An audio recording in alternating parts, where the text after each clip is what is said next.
Start. वर्तमान व्यवस्था की सफाई में जन योद्धा की तरह लगे न्यायाधीशों की सब तरफ प्रशंसा हो रही है। विरम, चाहे वह राजनैतिक भ्रष्टाचार हो, चाहे ज्यादती हो या फिर पर्यावरण विनाश। हाल के वर्षों में इन मुद्दों पर सख्ती के साथ न्यायपालिका ने इन कर्णधारों की खबर लेना शुरू कर दी है। विरम, अब सवाल यह उठाया जा रहा है कि सख्त फैसले सुनाने वाले न्यायाधीशों को जनता के प्रति जवाबदेह होना चाहिए या नहीं। विरम, यह सवाल तब पैदा हुआ जब तमिलनाडु के 7 वकीलों की ओर से एक जनहित याचिका दायर की गई थी।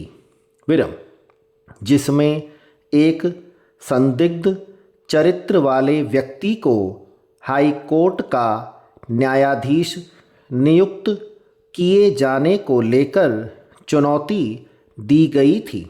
विरम, सुप्रीम कोर्ट ने संबंधित जनहित याचिका पर विचार करने से साफ तौर पर इनकार कर दिया था।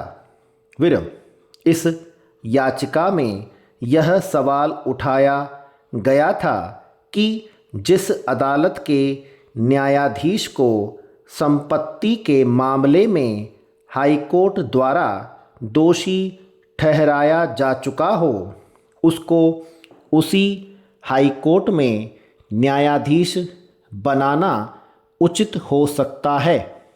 विरम, पैरा, इस बात पर न्यायिक जवाबदेही समिति भी सक्रिय हो गई। विरम, सुप्रीम कोर्ट के 6 प्रतिनिधियों के संयुक्त मंडल ने मुख्य न्यायाधीश से मिलकर उनकी नियुक्ति का विरोध जाहिर किया था।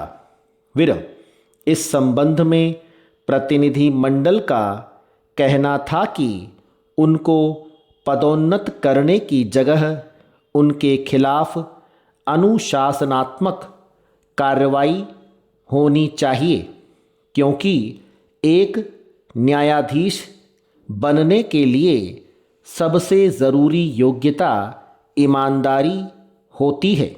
हालांकि इस बात का कोई लिखित उल्लेख नहीं मिलता है।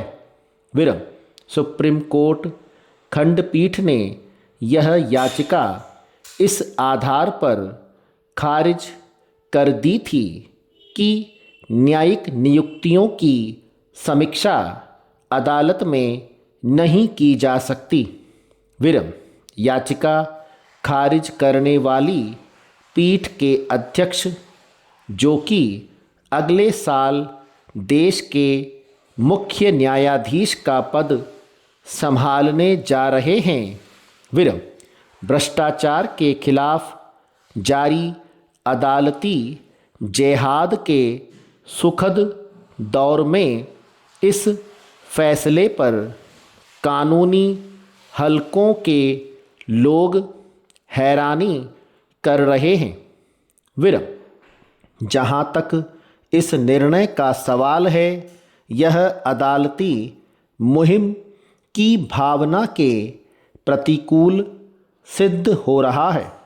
विरम, आज जो न्यायाधीश दूसरों को उपदेश दे रहे हैं लेकिन उन्हें खुद पर लागू नहीं कर रहे हैं, विरम, यह बड़े दुख की बात है।